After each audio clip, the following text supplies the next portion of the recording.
Hello friends, मैं astro vastu consultant आचार्य Neetu Mohan astro Neetu group में आपका स्वागत करती हूँ। आप सभी को दिवाली की बहुत बहुत शुभकामनाएं। आपके लिए ये दिवाली मंगलमय हो क्यों ना हो, क्योंकि एक महीना पहले से हम इसकी तैयारियां जो करने लगते हैं, कभी शॉपिंग करते हैं, घर की सफाइयाँ करते हैं। और देखें ना, दिवाली के महालक्ष्मी जी के दिन से 2 दिन पहले से कभी हम धनतेरस, छोटी दिवाली, कुछ ना कुछ चले आ रहे हैं सिर्फ इन महालक्ष्मी जी को अपने घर तक लाने के लिए। जी हाँ, बिल्कुल आएंगी। जो हमने तैयारियां करी हैं इनको लाने के लिए, वो बिल्कुल सफल होंगी। उनका रिजल्ट हमें पॉजिटिव ज़रूर मिलेगा।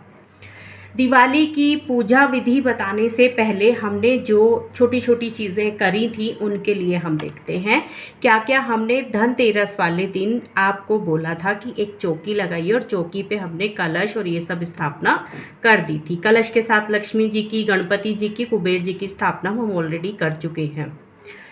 हमने एक जो हमने अमृत कुंड भी साथ में रखा हुआ है, जो मैंने आपको बताया था, वो भी रखा रहने दीजिए।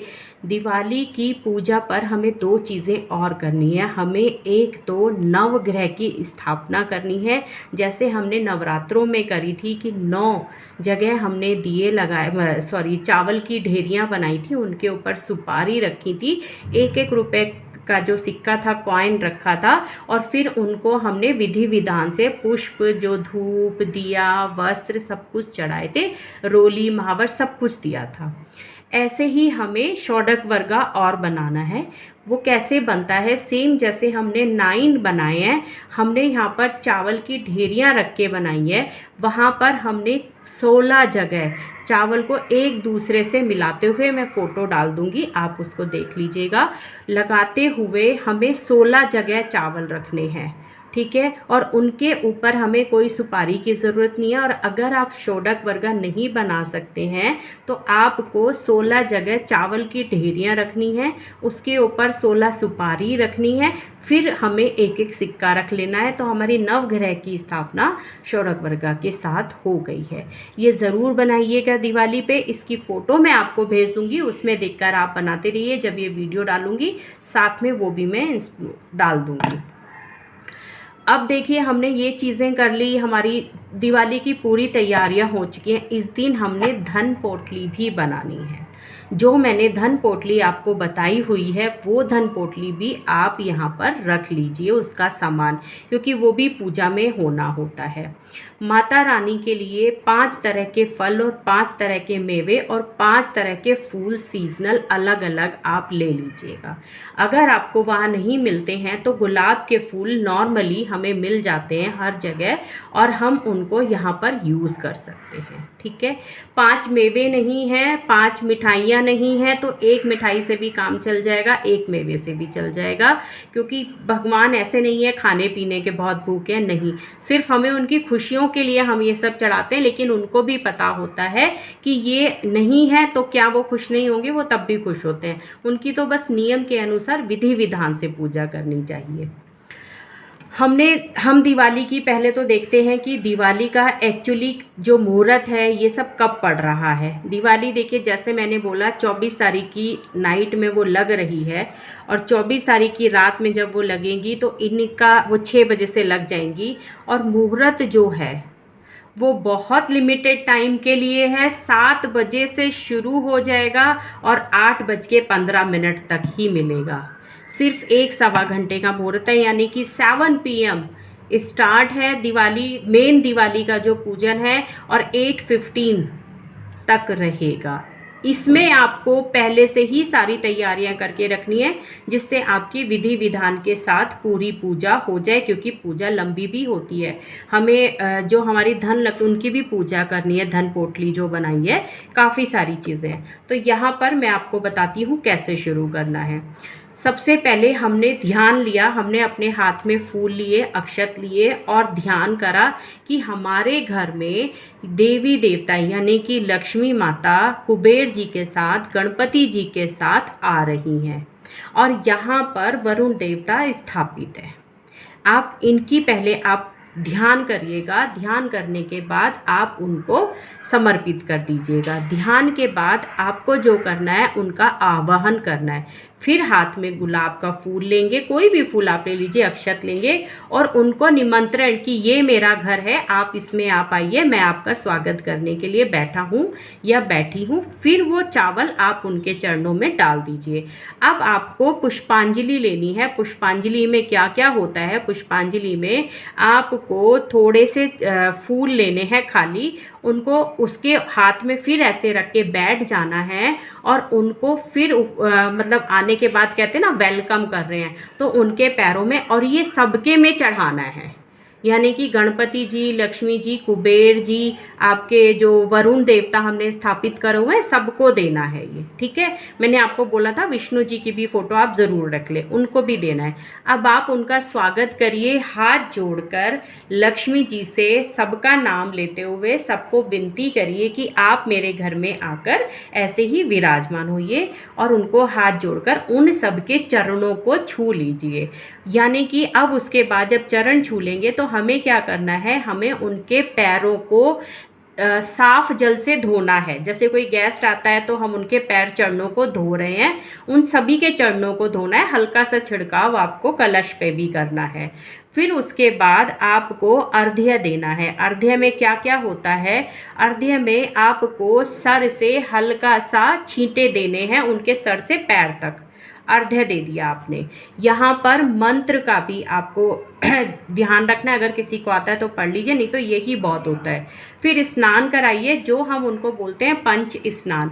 पंच स्नान आपको थोड़ा थोड़ा पांचों चीज़ों को, जो आपकी घी हो गया, दही हो गया, दूध हो गया, शक्कर हो गया, शहद हो गया, हल्का सा छिड़काव उनके ऊपर करते रहिए उनको, और हाथ जोड़ लीजिए। ये उनका स्नान हो गया, पंचामृत स्नान हम इनको बोलते हैं। फिर उसके बाद हल्का सा साफ जल का छींटा दे दीजिए। यहाँ पर गंध स्नान उनको कराइएगा। गंध हो गया, फूल हो गया, जो भी आपको चढ़ाना है ऊपर से उसके ऊपर आप चढ़ा दीजिए और शुद्ध स्नान उनका करा दीजिए। वस्त्र अगर आप लेकर आए हैं माता जी की, लक्ष्मी जी के या किसी भी देवी देवता के, तो आप उनको चढ़ाइए। और साथ में जनेऊ भी। जनेऊ किसको देना है? जो हमने धनतेरस की पूजा में भी चढ़ाया था और छोटी दिवाली पे भी चढ़ाया था, कुबेर जी को और गणपति जी को जनेऊ चढ़ाना है, आज भी चढ़ाना है। यहाँ पर आप उनको जब ये जनेऊ पहनाएंगे तो कपड़ों के साथ में ही आप उनको दे देंगे। जो आभूषण उनके लिए लाए हैं, बहुत से लोग मैंने देखे हैं कि आभूषण लाते हैं माता जी के लिए, मेकअप का सामान, ये सब, तो आप यहाँ पर उनको वो दे दीजिए। उसके बाद चंदन, आपके पास कोई भी चंदन है, चंदन उनको दीजिए। उनको माता रानी को कुमकुम लगाइए, सबको टीका, रोली, चावल सब करिए, ठीक है।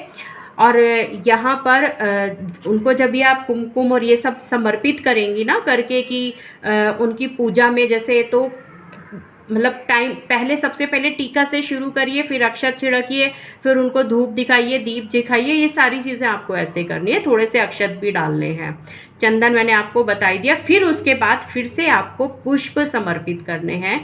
पुष्प समर्पित के बाद आपको, आप जो सामान भोग के ले लाई है, चाहे वो फल है, वो सब आप उनको दीजिए। पान का पत्ता अब यहाँ पर चढ़ाएंगी, सुपारी, लौंग रखते हुए। और यहाँ पर जो मैंने अष्टलक्ष्मी जी की आपको जो ये पोटली बनवाई थी, पोटली के भी साथ साथ आप ये पूजा करती रहेंगी। धूप समर्पित करिए। अब उनको हमने जो दिया जलाया था, जो मेन दिया था, मैं आपको बताना स्टार्टिंग में रह गया है, जब आप दिया फ्लेम करेंगे तो दिया फ्लेम करने पर भी आप दिए का भी पूरा पूजा पाठ करेंगी। जैसे कि उनको तिलक लगाएंगी, मिष्ठान देंगी, उनको फूल चढ़ाएंगी, ऐसे ही। फिर उसके दिया जलाते ही ये सारी पूजा आपको करनी है। और दिए के नीचे भी आपको थोड़े से चावल रखने हैं और कलश के नीचे भी आप चावल रख दीजिएगा। फिर उनको दीप दीजिए, धूप दीजिए करके। नैवेद्य जो आपके खील बताशे, जो भी आपके घर में फूल हो गए, फल हो गए, मिठाइयाँ हो गई, जो आपको देना है आप वो दीजिए। उसके बाद उनको पानी अर्पित करिए कि आप पानी पी लीजिए। पान का पत्ता, उसके ऊपर सुपारी, लौंग हम चढ़ा चुके हैं। अब हमारा बचता है उनको दक्षिणा देना। दक्षिणा आप उनको दीजिए, जैसे भी थोड़े से भी रुपए, लेकिन आप दीजिएगा, दक्षिणा ज़रूर रखिएगा। फिर उनको दंडवत होके पूरा लेकर उनको प्रणाम करिएगा कि आप हमारे घर में हैं और अब आपको यहीं रह जाना है, हमें आपकी ज़रूरत है। उसके बाद आपको क्षमा मांग लेनी है कि अगर कोई भूल या गलती मेरे से हो गई है तो उसके लिए आप हमें और मेरे परिवार को को क्षमा करें। साथ में ही जब आप ये कर लेंगे, आपको इसके बाद मंत्र चैंटिंग करना है। यहाँ पर आरती अभी नहीं करनी है, आप चाहें तो इनका यहाँ पर कोई भी पाठ लगा सकते हैं कि तीनों का, और तीनों की आरती, लेकिन आरती से पहले चैंटिंग कर लेनी है।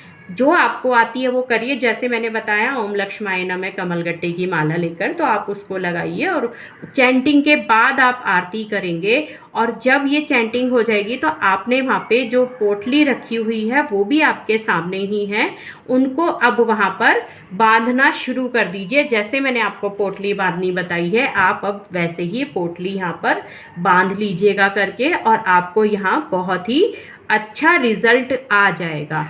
ये 1 घंटे में इतनी ही पूजा हो सकती है जितनी मैं आपको बता रही हूँ। ये करने में टाइम लगेगा, बताने में इतना टाइम नहीं लगता है। उसी को करने के बाद फिर आपको इसी बीच में अपनी धन पोटली भी लगा कर रखनी है। दिए जलाने हैं। दिए यहाँ पर कैसे जलाने हैं, यहाँ पर दिए जो जलेंगे, यहाँ 11 दिए घी के जलेंगे और 11 दिए आपके तेल के जलेंगे। एक दिया जो आपका स्पेसिफिक जो हमने मेन चौकी पे रखा हुआ है, मंदिर में रखा हुआ है, वो आप अलग रहने दीजिए। उसके अलावा आपको जो कैंडल जलानी है, जो करना है, जो आप उनको चढ़ाना चाहते हैं, जैसे बहुत से लोगों के घरों में तो बहुत सारी चीज़ें चढ़ाई जाती हैं, फिर आप यहाँ पर वो सब चीज़ें चढ़ा दीजिए। ये एक कॉमन पूजा थी जब हम अपने घर में बुलाते हैं लक्ष्मी जी के, और लास्ट तक आपको इसी के थ्रू ही करना है। अगर आप लक्ष्मी जी का कोई सिक्का लेकर आए हैं, जो चीज़ें हैं, उनको भी आप पूजा में यहाँ पर रखिएगा। ये आपकी दिवाली की पूजा है, धन पोटली की पूजा है। यहाँ पर जो हमने अमृत कुंड रखा हुआ है उसको भी टीका करिएगा। जो हमने यहाँ पर कलश की स्थापना करी है, जैसे मैंने आपको बोला है, उनको भी आप वैसे ही वस्त्र दीजिए सेम, क्योंकि वो कलश नहीं है, मैंने बोला ना, वो भी आपके ग्रह हैं, वो भी आपके प्लैनेट हैं जो आपने अपने घर में रखे हुए हैं। तो ऐसे करके जब आप इन चीज़ों को यहाँ पर करेंगी तो आपकी दिवाली की पूजा समाप्त हो जाएगी। उसके बाद आप अपने घर में कुछ भी करिएगा, उनको खाने पीने का भोग लग चुका है। बहुत सरल तरीके से मैंने आपको दिवाली की पूजा बताई है कि जिससे आपका कुछ भी गलत नहीं हो। क्यों नहीं हो गलत? क्योंकि मैंने देखा है कि बहुत सी जगह पर जब हम पूजा की तैयारी करते हैं तो बीच में जल्दी जल्दी भागकर छोड़ देते हैं दिवाली है। देखिए, पटाखे भी आप जला लेंगे, खेल भी लेंगे, मिल भी लेंगे, लेकिन ये जो आपको जो एक नक्षत्रों का, ग्रह का, तिथि का संयोग आपको और संयोग जो मिला है, वो दोबारा अगले ही साल आएगा। और फिर प्रॉब्लम कहाँ आती है कि हमारा ये काम नहीं बन रहा है, हमारा वो काम। जैसे मैंने आपको बताया था कि हमारी अष्ट लक्ष्मी होती है और उसमें से एक महालक्ष्मी होती है, 9 देवियाँ होती हैं, 9 की 9 देवियों का रूप आपके घर में है। आप जो चाहें उनसे मांग लें, लेकिन उनके लिए टाइम निकालना पड़ेगा, तभी ये पूजा हो पाएगी। जब आप ये पूजा ख़त्म कर लें तो अगले दिन ग्रहण है, रात के 4 बजे से सूतक शुरू हो जाएगा। अगर आप उनको, मुझे नहीं लगता पॉसिबिलिटी कि कोई भी उसको उठा पाएगा। अगर आप उठाना चाहते तो मंदिर में सेट कर दें वापस इस जगह पर, अदरवाइज़ उनको रात में 4 बजे आप एक प्लेन कपड़ा, साफ़ सुथरा कपड़ा या चद्दर उनके ऊपर डाल दें और उसके ऊपर तुलसी का पत्ता रख दें।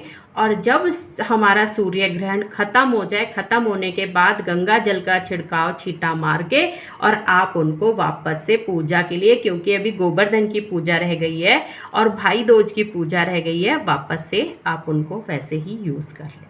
यहाँ पर कोई अखंडित नहीं होगा, कोई अशुभ नहीं होगा। सेम जो पूजा की कंटिन्यूटी थी, आप उसमें वैसे ही करते रहिए। ये दिवाली आपकी कामना करती हूँ शुभमय हो, क्योंकि बहुत सी तैयारियाँ इस दिवाली के लिए हमने मिलकर करी हैं। हमारे सभी के लिए ये दिवाली अच्छी रहे। इवन मैं अपने लिए भी बोलूँगी कि मेरी भी बहुत अच्छी रहे। मैंने जल्दी ये वीडियो इसीलिए बनाई है कि जिससे मैं भी दिवाली का फेस्टिवल आगे सेलिब्रेट कर सकूँ। अगर किसी को इससे रिलेटेड कुछ जानकारी चाहिए तो आप एज़ यूज़ुअल मुझे मेरे व्हाट्सएप पे और मेरे नंबर पे कॉल कर सकते हैं 9686660073 पर, ठीक है। और अभी मुझे कुछ ऐसा नहीं लग रहा है कि कुछ और। हाँ, मैं एक चीज़ और इसमें बताऊंगी कि यहाँ पर आप अगले दिन ग्रहण के बाद दान ज़रूर करें। मैंने सूर्य ग्रहण की वीडियो बनाई हुई है, बहुत ज़्यादा दान नहीं करने हैं, आप वही दान कर लीजिए, वही आपको लग जाएंगे। अगर आपको लगता है कि ज़्यादा करने हैं तो खाने पीने इनसे रिलेटेड सामग्री का ही आप दान करें। ठीक है, तो जय माता दी।